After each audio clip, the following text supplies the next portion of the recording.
Hello, everybody, and welcome to the Captains Quadrant. I don't know what is going on, but here's our intro.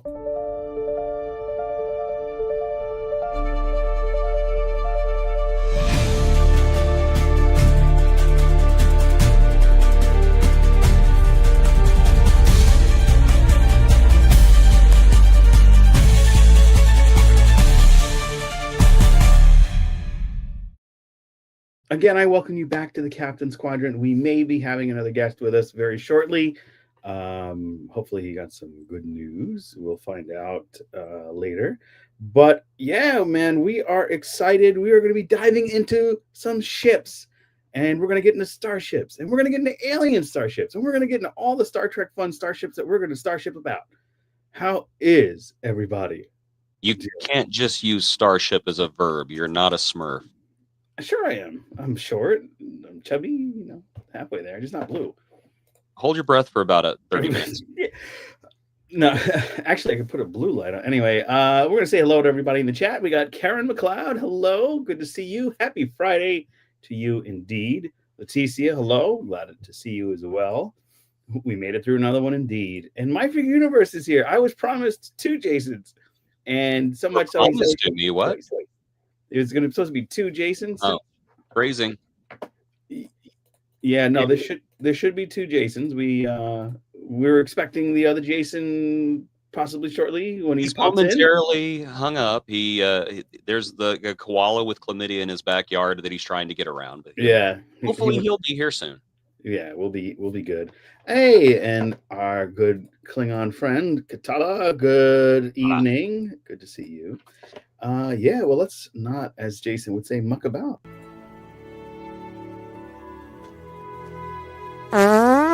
Thanks.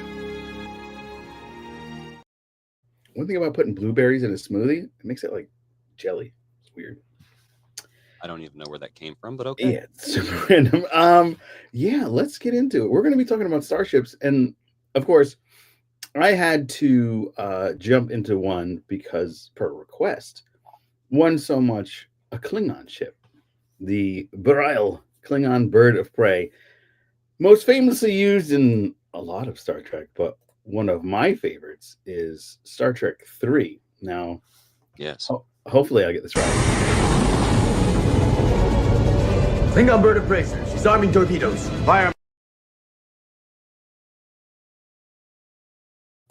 Klingon bird of prey is so cool.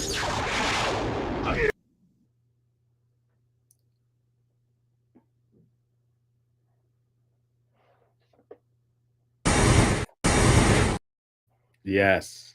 You there? I'm still here. Okay, good. So give me your thoughts, your loves, your ups and downs on the Klingon bird of prey, your pros and cons, so to speak. Well, I really enjoy the Klingon bird of prey, and I enjoy it more after I heard Leonard Nimoy's description of why the bird of prey is designed the way it is. And he said it's designed like a football player. Oh. Because it has got the pads on the back, and it's even got a little chin strap. Oh, never noticed like, that. It is a little football player, isn't it? It looks like a big buff bodybuilder. It even like flexes for you. Yeah. If there's anything about the bird of prey that I wish was different, it's that I wish we could see more of the moving wings, because the way I understand it, the model like broke and got locked in one position, and so they kind of kept it like that forever. Oh wow. I think that every time you see the wings up, it's the physical model, and every time you see the wings down, it's a CGI model. I think that's how you can tell them apart after a while. That's pretty cool. But I'm honestly a Federation starship guy. I really like the Federation starships, but I do have a special place in my heart for the Klingon Bop. I do like it. Wow. I was gifted, was able to grab this really cool schematic on the Royal class. I always found it. Hey, there he is. Let me pop him in, and we've got 2 Jasons, My Figure Universe. We don't need that piece of shy. Hi, how are you? Just straight in time, yeah. Time. There you go. Yeah. So we're talking. So what are we doing tonight? We're talking about starships, my friend. Welcome back. Very glad to have you, and we're just. I didn't want to be on the show. Yeah, I know. I fought hard not to come and have to do this. Yeah. But out of all the people you know, Joe, all the talented people that you've had on this show, the knowledge base they have, the love they have with the ships, you come to the one guy that doesn't really give a shit. So I appreciate that. Yeah, no problem. I said, people are clamoring for some more Jace.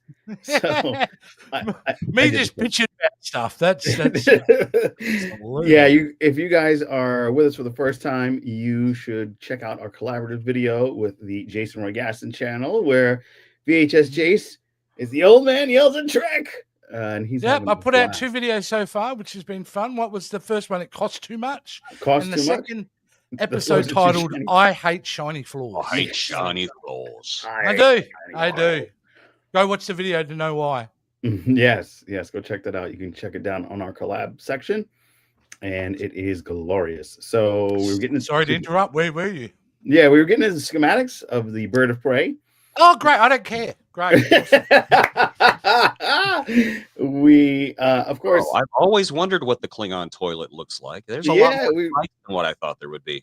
I figured it would be, 2 receptacles for they don't use toilet paper. They use spikes. Yes. What about Klingon cleaners that have to clean it? Like, if they clean the toilet and they get that shitter looking nice and clean, is that what brings them honor? Yes. Yes, that's the. If you're cleaning a Klingon bathroom, you don't have honor to begin with. You have that spot on the ship. Oh, yeah. Because that's a fascinating thing about the Klingons, right? Is the idea of the day-to-day jobs and how they get honor, how they bring it to the. Because there's somebody that's doing all the basic work, right? Has to be. Have you ever seen a Klingon ship? It doesn't look like anybody's doing any basic work. I mean, if the toilet overflows, you use it or you are a coward. Well, one of the things I noticed about the ship is there's not really much quarters. It's just like the headpiece, and then there's a long hallway, and then the hull. You're not getting many smoko breaks. No, you are working all the way through. Yeah. Again, have you ever seen a Klingon ship? They're smoking on the bridge. Where do you think all the smoke smoko is a reference to what us Australian calls a 15-minute break, your morning tea break. Oh, wow. But in Australia, that's having a smoko, because usually having a coffee and a they're not drinking tea. They're not drinking blood wine, cigarettes, and headbutting. Yeah, lots of headbutting. I love the design of the ship. Jason, in case you missed it, I'll put this back up. That is one of the cool things. And Jason was telling us that whenever you see this on screen, if the wings are locked in position, that's because the Leonard Nimoy said that the model broke. So you're seeing CGI when the wings are in the down position. And if they're locked straight, you're seeing the actual model, which I thought was awesome. That's information I also don't care about. Well, our listeners do, and they love it. And we don't care that you don't care. So all of us are here not caring. We are going to move on to the Romulans. And you could talk. We're going to bring up the Romulans now. They would know how to keep things hygienic. Yes, and clean. that would be like that. They have like 8-ply Charmin in their bathrooms. No, they use the 3 seashells. That's for sure. We're going to get into the Japanese toilets, but they claim they invented them. You know what's interesting about this ship? It's beautiful. It was the Romulans entered to the Galaxy class. It's a massive ship, but it never really looks that massive until you see it in action. And let's do that. Hopefully it's the right clip. The first barrage is complete.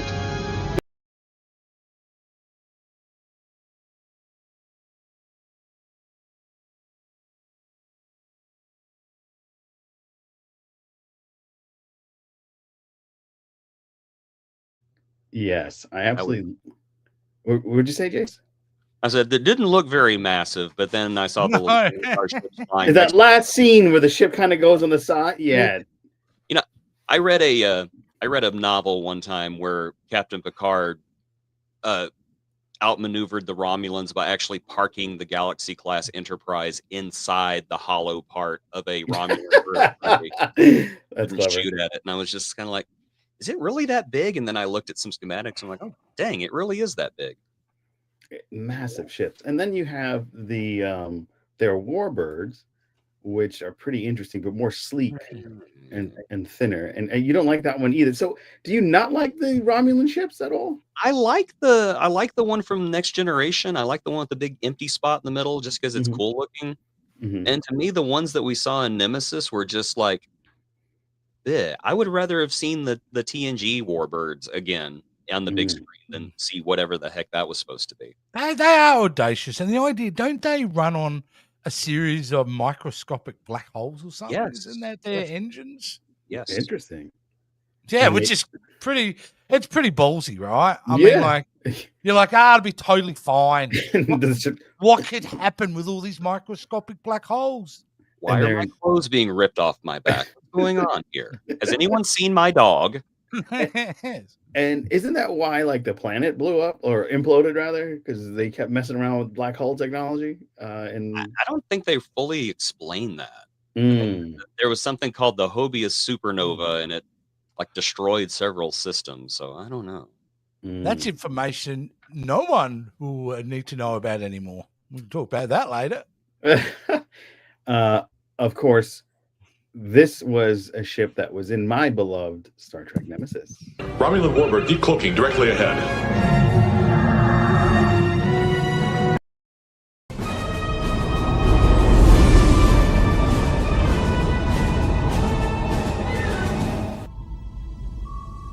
We are being hailed.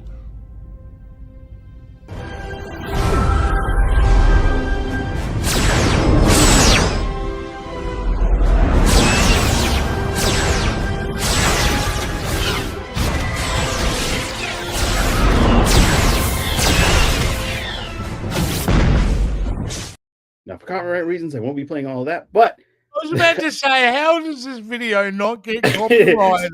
strike. Yeah, are you sleeping? Oh, I'm sorry, I fell asleep. Come on, Nemesis is not that bad. Stop it. It's I'm great. sorry, I couldn't see anything. It was so dark, I just got Yeah, tired pretty and fell dark. asleep. Oh, let's appreciate the lead-in. Okay, and this is my favorite from the movie Nemesis. And then it plays a clip from Next Generation. Yeah, nothing like a then and now. Yeah.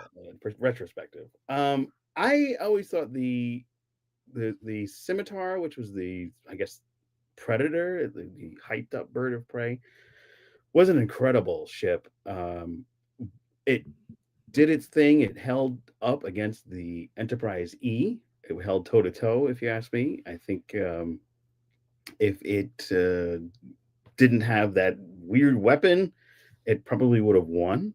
And the turn of the tide with the warbirds against the predator just didn't really work out because they were pretty much dispatched rather easily. So what are your thoughts on those Romulan ships? Jason, Roy Gaston, and then VHS Chase. I love the TNG Romulan warbird. I hate the Nemesis warbird, and I thought the scimitar looked like an erector set gone bad. Wow. That bad? That bad, yes. Ouch. Mm. Let's make a ship that looks like a lionfish. That way, whenever you go to this part of the ship, you have to go all the way back and go this way. And yeah, it's just dumb. It's a dumb design.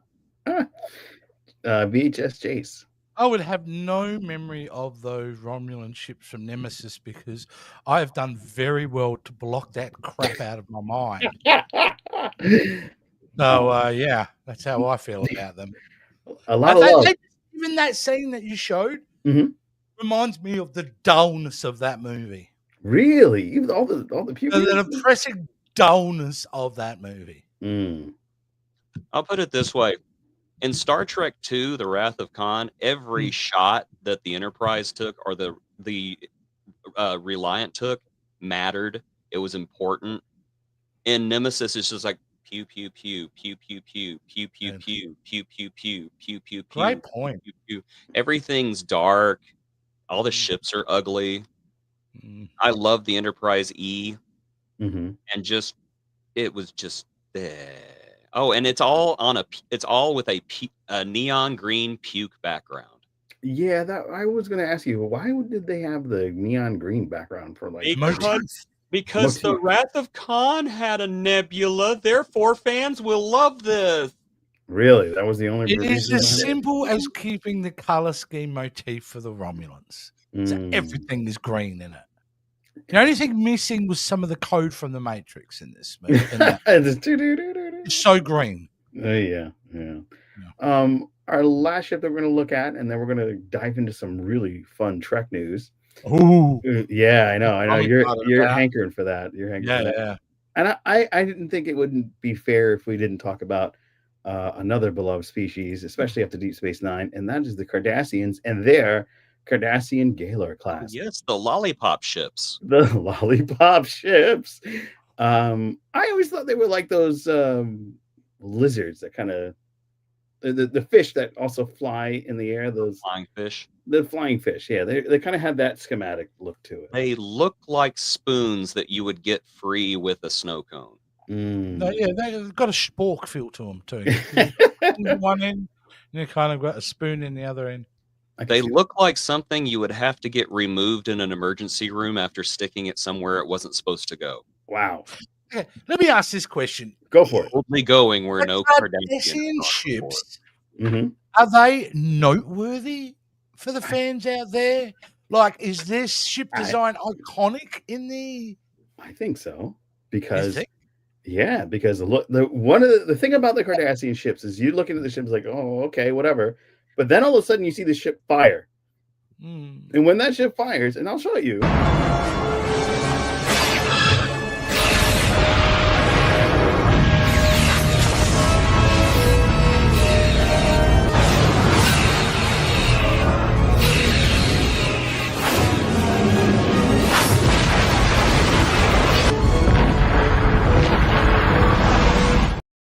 Yeah.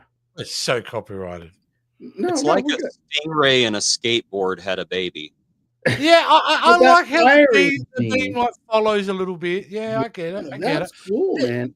And The it's thing is, like, I just want to know if the fans out there, like, that's super recognizable in regards to, you see a Klingon ship, Right. you know that's Klingon. You see a Borg, you know it's Borg. I just feel like the Kardashian designs are not memorable. What What do you think? That's the accent. Yeah. I think they're memorable because, first of all, they're very yellow. They have this hue that's kind of not an aesthetic that we haven't really seen. Both the Klingon bird of prey and the Romulan birds of prey in their existence Okay. have been some type of shade of green, or most of the Federation ships are silvers, and the Vulcan ships are this red hue. And then it gets a different spectrum of color, which I really like. Okay. And I really, really, really love that disruptor beam that just fires, and it's like obliterates everything in the path, which I really found to be totally mesmerizing when I saw it in Deep Space Nine. So thanks, Joe. That certainly that explanation reminds me. I really don't care.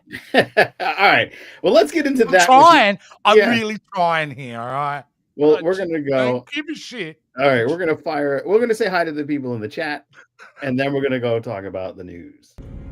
That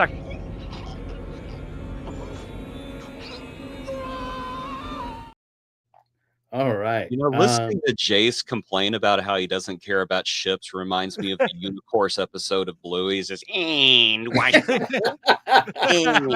should I care?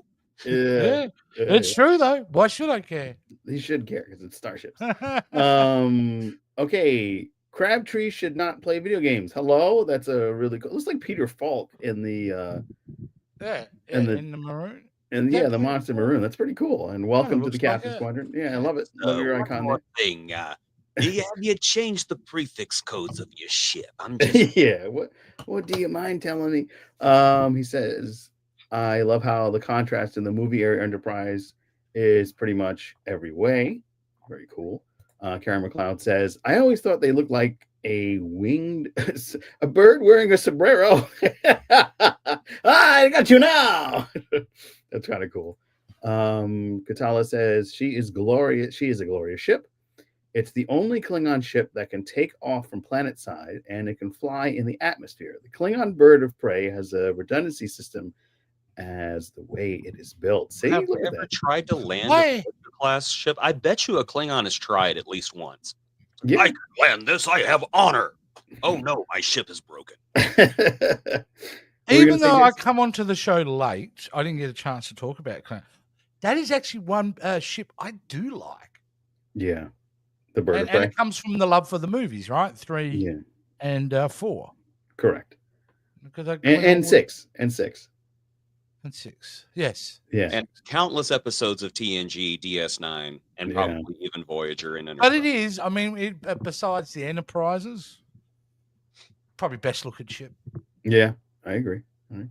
My figure universe. Hello, my friend. Good to see you, and welcome back to the Captain's Quadrant. My figure universe says there is only one starship in Starfleet that matters: the Defiant. Oh, And, yes, the Defiant. The one Worf is willing to ram into a Borg cube, and then as soon as he gets on the Enterprise, goes, "What about my ship?" Like, yeah, I don't know about that one. Crabtree. screw it, happened. Pancake. What'd you say, Jason? That it's an overpowered pancake. Oh no, the Defiant. Conning class Ooh, is where it's shots fired. Shots fired. Phases fired. Yeah. at. For a Disruptor. ship that's supposed to be so tough, it sure gets its ass kicked a lot, is all I'm saying. Oh no! I'm Damn. hoping that my figure universe is still on and can say something in rebuttal. No, my figure universe, I love you, but yeah. Mhm. He's in the corner in the fetal position right now. I'm just saying. It's my prediction. Okay. The Crabtree says the movie Connie is sleek, elegant, tall, and shiny. She's a knight in shining armor. The Baal is a green lurking haunched goblin, and I love them both. Ha! The see Klingons, that. the Klingons use sandpaper for TP. That makes No, sense. awesome. Now, Yeah. it makes sense, doesn't it? Because otherwise, if it was soft 3-ply tissue, there wouldn't be any honor in that. No, They'd be in definitely good moods. They'd be Yeah. comfortable. We You can't know have the that. dock is spicy, so that's just not. burn. Yeah. While you're in the My bathroom figure going, someone die or is Bijan there pooping again? Oh man, I love this comment. I'm here just trying to keep calm. That's my figure universe. That's awesome. That's awesome. Well said. Well said.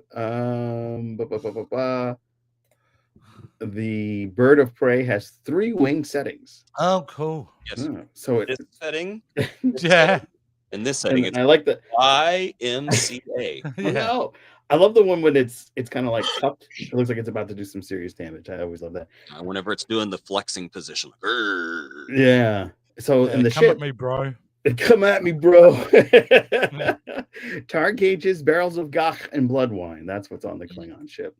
I like the original design when it's turned sideways for the Romulan warbird. That was a cool design. I liked that. That was Yeah. neat. Yeah. Everything introduced in Star Trek Nemesis is amazing. I agree with you, my figure. No, it's not crap, my figure. It's amazing. It's crap. I'm gonna stand on the hill. I'll die on the Star Trek Nemesis hill. The updated line in Star Trek Nemesis should have been terrible looking Romulan ship decloaking in front of us, sir. Jeez. I didn't come at you. Okay. Jason came at you. I just showed the love of No, Nemesis. he's just being That- honest about what Booger. is truthful. It's Yeah. objectively truthful. I don't That would have been an amazing scene whenever the Simistar starts decloaking in front of the Enterprise and Picard goes, Mr. Worf, analysis. It's ugly, sir. Very ugly. Who the hell designed it? My God. This is tacky. I don't like it. It's supposed to look like a lionfish, but it looks like a big goldfish that's dying. Jeez. Worf's gonna hate anything Romulan, right? Oh I yeah, mean, exactly. he's kind of racist against Yeah. Romulans. That's Yeah, the he face does of Worf say is he racist. did say that the Romulans, But he does have a are reason. Yeah, in that movie, he did say that at that point. My absolute favorite part of Nemesis, and I wasn't here for the review of Nemesis. No, so I have to you were say in it now. Italy or something like that. I was out of the country. Yeah. My favorite part of Nemesis is whenever Riker goes to deck 27, which is supposedly the very bottom of the Enterprise, Mhm. and has a fight with Ron Perlman. Oh yeah. It's Ron Perlman in the face, and Ron Perlman falls down an endless shaft. Uh-huh. It's supposed to be at the bottom of the ship, but it's there's some We got some consistency Star issues. Trek 5 rules going with the Enterprise. And then everybody a few weeks, oh, the turbo lifts on Discovery go on forever. Yeah, they go on forever in every ship. I don't understand it. There's like That's 72 what they decks in get. the They deserve it. They deserve No. it because they hired director didn't know what Star Trek was. Yeah, that's Yep. true. That wasn't They William deserved what Shatner did know what Star Trek was, and he should have known better, though. happened. He was screwed with the budget, though. I'm going to give He you was, that. yes. But he knew how many decks the Enterprise had. He has no excuse. No. Crabtree says, I like how they updated the weapons on the E from Nemesis, at least. The thing I remember most about Nemesis is that basically it made the Chomper scene from Galaxy Quest, but played it seriously. Yeah. What the hell, everybody? Star Trek Nemesis is not that terrible. It's not great, but it's better than Star That Trek. movie can experience beige. Oh, jeez.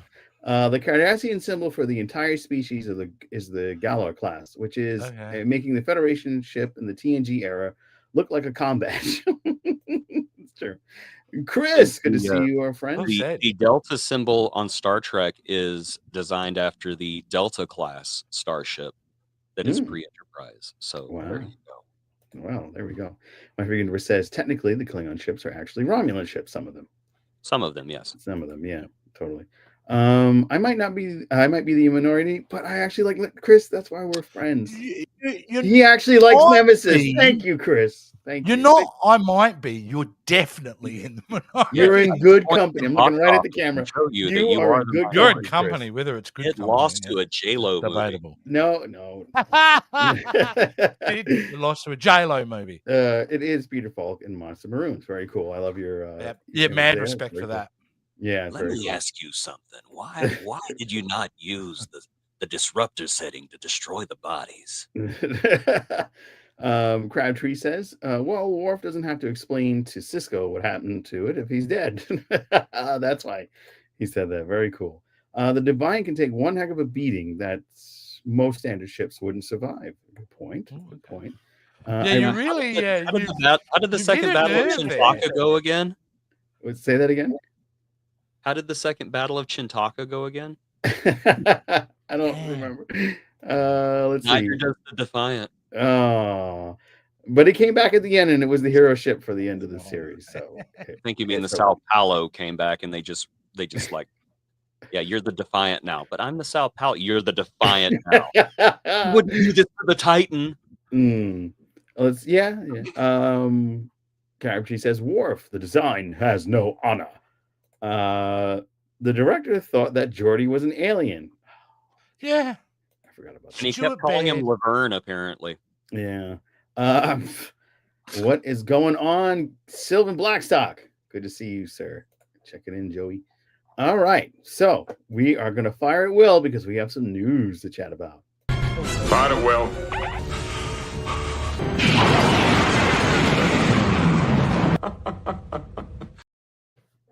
Yes, we have an amazing news. I know the VHS Chase is so excited to talk about it. Oh, it's the only reason I'm here.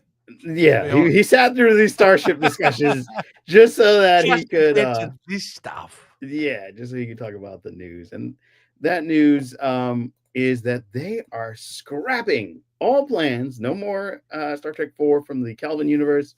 No legacy. No anything you ever knew. They're going straight into brand new territories. They are going to just do something fresh. Do you mind if I interject here, please, Joe? Yeah, sure. Go for it. So there's been rumors for a while coming out of Paramount, and they are coming out of Paramount because there's an agenda here to try to smooth over the fan base by leaking information. There's been word for a while that they're done with Alex Kurtzman. The TV era is coming to an end.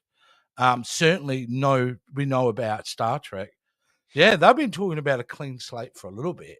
Now, I'd heard those rumors, but what I'd heard was they were in discussion with Simon Kinberg, who you may know from directing X-Men Dark Phoenix. And they were in discussions with him around a film called Star Trek United, which apparently was going to be a trilogy based in that area before the Enterprise's first launch. So after Enterprise, but after the show Enterprise, but before the actual ship launches. So they were going to talk about apparently the expansion of the Federation in the Prime timeline. And it's a good idea, but essentially that didn't turn out to be true. we got a curveball here today. Yeah. And I think it's an exciting curveball. I know there's lots of fans who will be upset, and they have reason to be as well. I understand their perspective. But for me, I think this is really exciting. All right. Well, let us share that information. A brand new Star Trek movie is coming from the team behind Dungeons and Dragons. Jonathan Goldstein and John Francis Daly have been hired to make a whole new Star Trek film. Star Trek is once again boldly going somewhere it's never gone before. Fresh off the news that Paramount was looking to completely reboot the series for the big screen, it has hired the Jonathan and John Francis Daly to write, produce, and direct a new Star Trek film. They are the team that made the excellent 2023 Dungeons and Dragons Honor Among Thieves, as well as the underrated 218 film Game Night. I don't remember Game Night. They've also just finished working with Ryan Reynolds on a movie called Mayday. It had early screenings a few days ago, apparently through the roof. So Paramount are really excited to have these guys on board. So one of them was an actor. Was a young actor for a long time. Interesting. Which is John Francis Daly. He was in movies like Waiting. You remember that movie, Ryan? Yeah, I remember Waiting. Yeah, he was one of the main leads in that. He's been involved. Yeah, he was like a child actor there for a little bit. Wow. Well, but a very good writer, very talented. Yeah. But can I say? Go ahead. I think the fan base has reason to feel weird about this. Oh. Right? I love it. I'm excited about a re-look. But if you're the fan base, right, you spent all this time, you've invested in new Trek and all that, and they've killed it. Yeah. Star Trek Academy is dead on arrival. Yeah. Because of this news. Because, and the reports were coming this week, they've already torn the sets down. Really? Yep. In Toronto, because they're going to be filming the next film there. They've torn down the Starfleet Academy sets because they've already filmed the 2 seasons. Wow. And the plan is with this is, so we'll still be getting Star. We've still got like another 36 episodes in total of Star Trek to come. If you combine the 20 episodes we'll get of Starfleet Academy and the 16 we're going to get from Strange New Worlds. So we still got, this is what's weird about it. You got a whole lot of television coming your way, knowing there is no further development. Yeah. There is no Starfleet Academy Season 3. There is no more Strange New Worlds. And the other room I'd heard around all this news, which I think is exciting, but it does mean we're going to go on a hiatus of television. Yeah. So there'll be a lot of agony booth in the future. I mean, what do you guys think about that? I mean... Oof. I mean, it's going to be weird not to have new Trek on television. I think the only thing we may... you think they'll shelf Scouts as well? Well, Scouts is a completely independent kind of deal, and you're talking about kids' television. They're not even allowed to go on. They're not even allowed to go on streaming yet. They can only be released on YouTube because of the contract that Alex Kurtzman's Secret Hideout has with Paramount. Oh, and they can't even. Yeah, it's not. It's kind of adjacent to everything. But aren't like from the perspective of we're ending like the whole Kurtzman era. And how do you feel about that? I mean, we've been watching content from his studio now since 2017.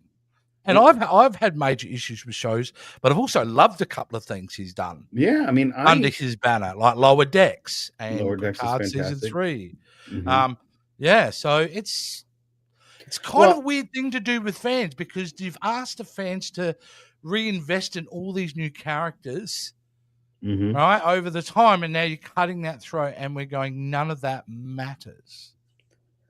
Now, do you think that? I mean, yes, they're going in a direction that starts fresh completely. Yeah. But you're always going to have the legacy of what was. So it was, but Paramount are not interested in that. They want to wipe the slate clean, and a couple of reasons why Kurtzman's company didn't move forward was Section 31 and Starfleet Academy. Section 31. The problem with Paramount is not the creative decisions, it was the business decision. Apparently, it made no financial sense to even make Section 31. So Paramount, apparently, that was one of the big issues they raised. They also raised about Starfleet Academy and the costings of that show and why that was put in production. So the new team are like pretty unhappy, I think, not with Kurtzman's creative direction, more so his business acumen. That's Right, what I've been reading anyway. because he released it on the streaming service thinking that they were going to get more subscribers for it instead of making it either a film or a TV show. Like it seems like it was set up for. I think Well, that he was caught in that magical period in 2017 where it was the wild west of streaming. Nobody knew what streaming was really going to be. And there was this promise that it was going to be a money-making machine. right. So going into CBS and pitching, hey, we're going to bring the cinematic version of Star Trek and JJ Star Trek, and we're going to put it on the small screen. Yeah. Yeah, it sounded great and exciting to the studio at the time, but it ended up being financially disastrous, really. Paramount haven't been profitable with Star Trek from the TV shows and movies overall, even though some films have been known to make a profit for a while now. Yeah. So, and I think, honestly, this is the last roll of the dice. If this new vision of Star Trek doesn't work, I think we've got big problems for the franchise. I disagree. I think that some iteration will come forward and it'll be a mixed bag, and because you're going to get a group of fans that are really diehard into the current set of Trek, which is Discovery on, and are longing for that, and then you're going to get the old school diehards that want a Kirk story. I hope you're right, dude. I hope you're right. My issue is when we get into year 70 of the franchise and it's not working.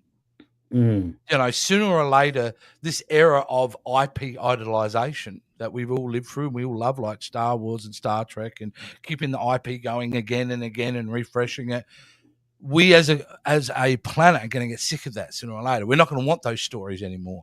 Right. So it's a real challenge. And I want Star Trek to come out with really fresh, interesting stories. That's why I'm excited about these dudes, because what they did with Dungeons and Dragons, I think, was phenomenal. That's a movie that had everything going against it in regards of what the fans would be expecting, and ended up being wonderful. And some of they delivered Spider-Man: Homecoming as a script, which I think was a great refresh. And that's the thing.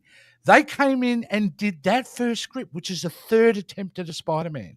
Yeah. And they made it fresh and exciting. So, you know, what's to say they can't do it again with Star Trek? I didn't know that they were behind Spider-Man as well. They wrote Spider-Man. Yeah, so that's gonna be pretty interesting. Homecoming. Yeah, which is great. It's a great Spider-Man film. My biggest concern is you're gonna take it in a direction with characters that nobody knows. And at first I was like, oh boy, that's a risk, because you're going without a Spock, without a Kirk, without a Picard or whatever. But that franchise has so many characters that are beloved in like the off-canon verse, kind of like you would know about the other worlds in Star Wars, where you have like but Star Trek, I don't actually think Kirk and Spock are everybody's favorites. I think Cisco is just about most people's favorites. There's Data, there's Picard. They have lots of different characters. I mean, I know when I initially said about the Simon Kinberg situation to you in the chat, Joe, you come around and said, well, no, I think they'll do Kirk and Spock again in another 5-year mission. And I'm sorry, mate, there's no way. If they did that, you kill the franchise. Yeah, no, you're right. Because you'd be then asking the audience to go for the third iteration within 15 years of iconic characters and no further expansion on a space show, which has lots of expansion possibilities. So, no, I think we're scared. I think there's a lot of people out there probably frightened. Actually, I'm not scared. I'm excited. There are probably people worried about what's going to happen moving forward. But their agenda to try to make something that's a bit more focused in on the prime timeline and something that people are going to, you know, outside the immediate Star Trek community are going to be attracted to. I think that's important. Yeah, it is a great opportunity for something fresh and something new, as well as being at the core base of the values of Trek, or at least the look of it.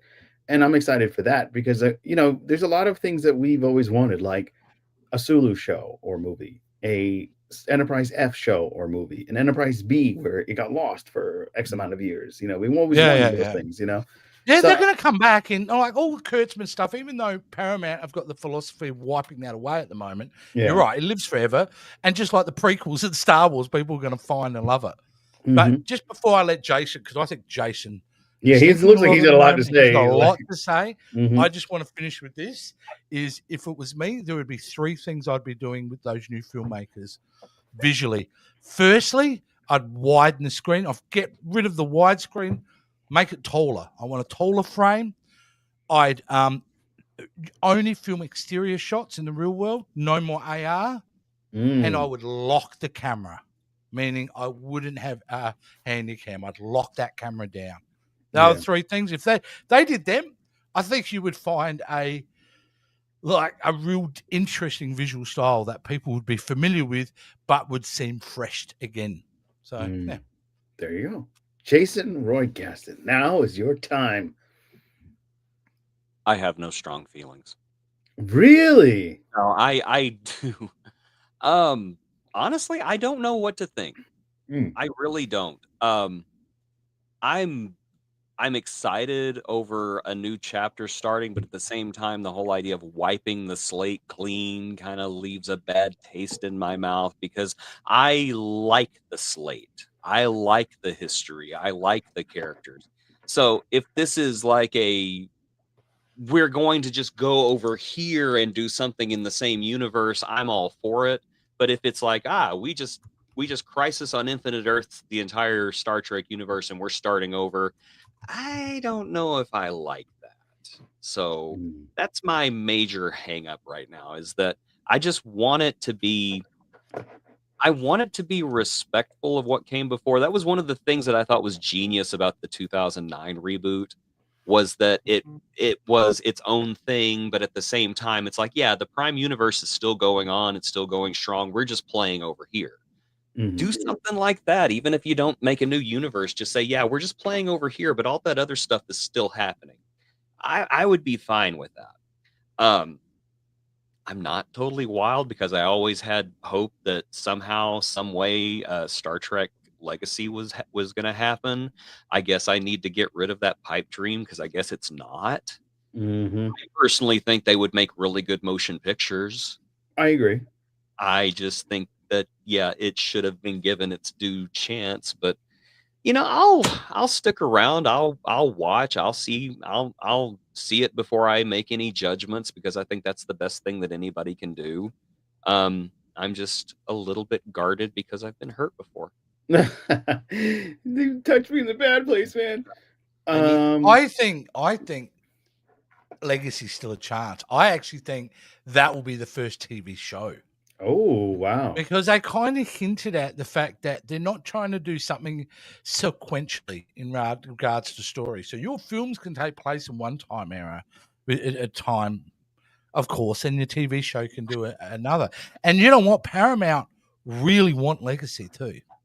Yeah. Like, they asked Kurtzman 3 times when they were doing the current pitch meetings to deliver them an idea for Legacy, and he couldn't nail it down. Yeah. So they wanted it down. Because Kurtzman wasn't a fan, was he? No. He was not a fan of Picard season 3. No, but he should have totally just given the ranks to Terry Matalas. Oh my gosh. No.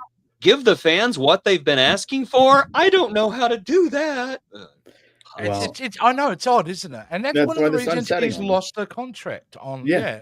No, they haven't gone back to him, which is crazy, because I think that's what's hurt us the most. I think the new Trek was like, there were things so obvious, such a home run for the franchise, and they just didn't do it. Yeah.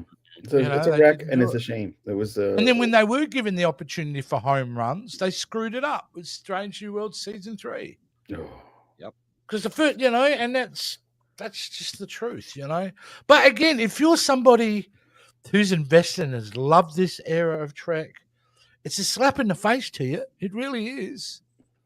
And how much investment into marketing and hype are we going to get around these remaining episodes of Star Trek?